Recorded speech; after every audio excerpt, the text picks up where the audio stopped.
Hello बच्चों, तो आओ प्रश्न को देखते हैं कि एक धनात्मक मान जिसके लिए समीकरण एक्स स्क्वायर प्लस के एक्स प्लस 64 बराबर शून्य तथा x square minus 8x plus के बराबर शून्य दोनों के वास्तविक मूल्य हो। बच्चों, इसके लिए हमें चार विकल्प दिया गया है। ए विकल्प में 4, बी विकल्प में 8, सी विकल्प में 12, डी विकल्प में 16। तो दिए गए चारों विकल्प में से बच्चों हमें सही विकल्प का चयन करना है। बच्चों देखो, दिए गए प्रश्न की मुख्य अवधारणा की बात करें तो बच्चों यहाँ पर हम देखेंगे दिए गए द्विघात समीकरण a गुनी x square plus b x plus c बराबर शून्य के वास्तविक मूल हो तो इस स्थिति में बच्चों विविक्तीकर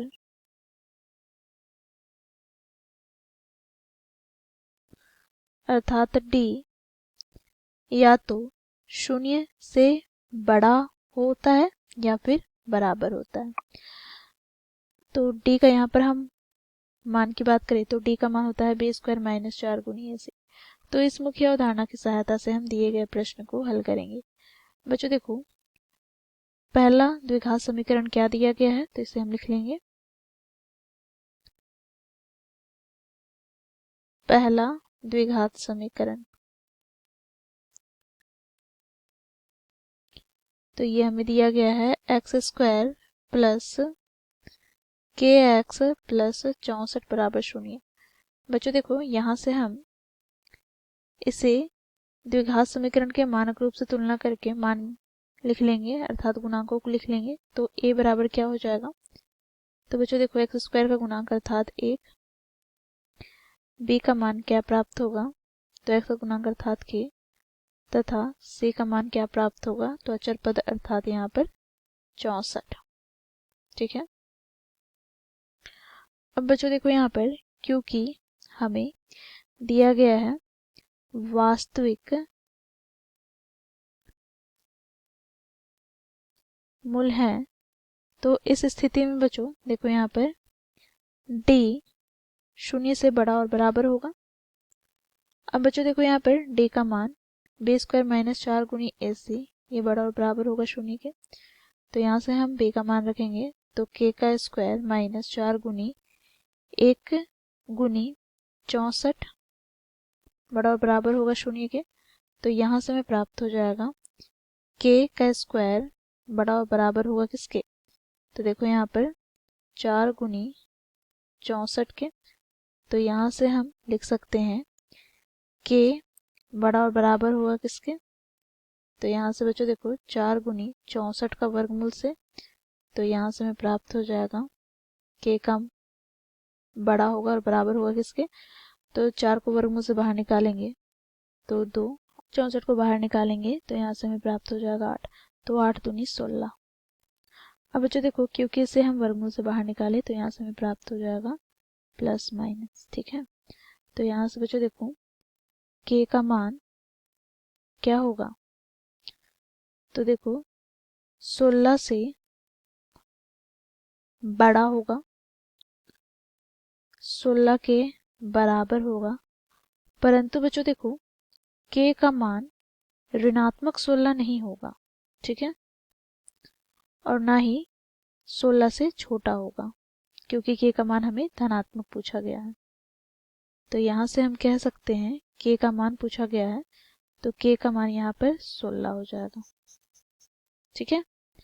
अब बच्चों देखो यहाँ पर दूसरे समीकरण की बात करते हैं। तो दूसरे समीकरण हमें क्या दिया गया है, तो आओ देखते हैं यहाँ पर x square minus 8x plus के, तो इसे लिख लेंगे x square minus 8x plus के बराबर शून्य। अब बच्चों देखो यहाँ पर भी हम विविक्तीकर ज्ञात करेंगे। तो यहाँ से क्या हो जाएगा, तो बी स्क्वायर माइनस 4 गुनी ए सी, तो b का मान क्या है तो -8, तो -8 का स्क्वायर माइनस 4 गुनी ए सी अर्थात 4 गुनी एक्स स्क्वायर का गुणांक 1 गुना अचर के बड़ा और बराबर हो जाएगा शून्य के। तो यहाँ से बच्चों देखो -8 का स्क्वायर क्या हो जाएगा, तो प्लस 8 64 माइनस 4k बड़ा और बराबर हो जाएगा 0 के। तो यहाँ से बच्चों देखो 64 बड़ा और बराबर हो जाएगा 4k। तो यहाँ से 4 से हम विभाजित करते हैं तो 4 एका 4, यहाँ पे 2, तो 4 छक 24, अर्थात यहाँ से हमें प्राप्त हो जाता है 16 बड़ा और बराबर होगा k से। तो यहाँ से बच्चों देखो हमें k बराबर प्राप्त हो जाएगा 16 के,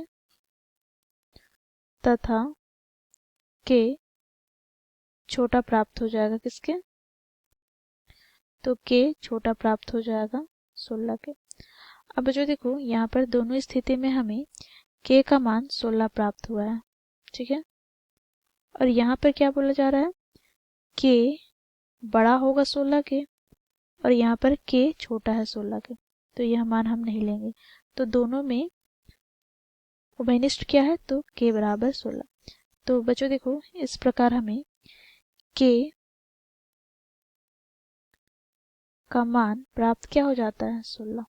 तो ये हो जाएगा हमारा उत्तर। अब हम विकल्प की ओर चलेंगे, कौन से विकल्प में 16 दिया गया है, तो आप देखते हैं यहाँ पर। तो विकल्प डी में हमें 16 दिया गया है, तो विकल्प डी हमारा सही विकल्प हो जाएगा, बाकी विकल्प गलत हो जाएंगे। तो इस प्रकार बच्चों हम लोगों ने मुख्य अवधारणा की सहायता से दिए गए प्रश्न को हल किया। आशा करती हूँ आप लोगों को यह प्रश्न समझ में आया होगा। धन्यवाद।